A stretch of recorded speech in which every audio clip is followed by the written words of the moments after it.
আসসালামু আলাইকুম। আশা করি আপনারা সবাই ভালো আছেন। আমার হাতে দেখতে পাচ্ছেন একটি ফ্রিজের কম্প্রেসার। এই কম্প্রেসারের কাজ হচ্ছে গিয়ে আমাদের ফ্রিজে যে বরফ জমানো বা ফ্রিজে ঠান্ডা করা বা এটার ভিতরে যে গ্যাসটি রয়েছে এটা পুরো ফ্রিজে ছড়িয়ে দেওয়ার কাজ করে এই কম্প্রেসারটি। তো আজকে আমরা দেখব এই কম্প্রেসার ভিতরে কি কি পার্টস থাকে যার সহযোগিতায় এই কম্প্রেসারটি কাজ করে। আমি এই কম্প্রেসারটিকে আগে থেকেই কেটে নিয়ে এসেছি যাতে করে আমার অতিরিক্ত কোনো কাজ করতে না হয়। তো চলেন দেরি না করে ভিডিওটি শুরু করা যাক।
এই কম্প্রেসার ভিতরে যেই যন্ত্রপাতি বা পার্টসগুলোকে দেখতে পুরোপুরি ছোট একটি ইঞ্জিনের মতনই হয়ে থাকে। এটার কাজ পাম্প করা আর ইঞ্জিনের কাজ হচ্ছে শক্তি তৈরি করা।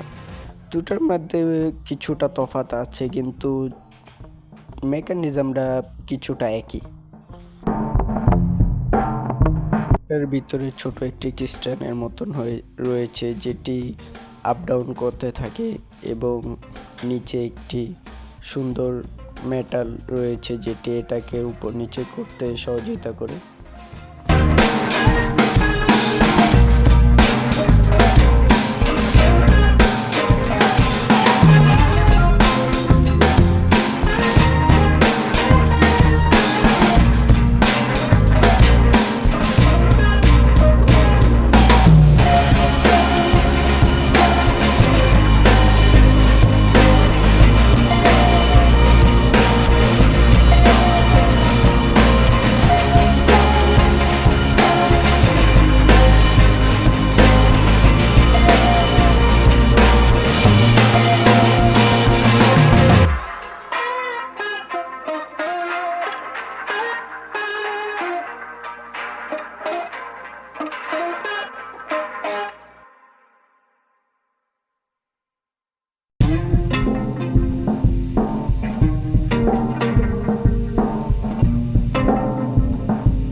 এই কম্প্রেসারটির ভিতরে যা যা থাকে তা আপনাদের সামনে পুরোপুরি সবকিছুই খুলে রেখে দেওয়া হলো।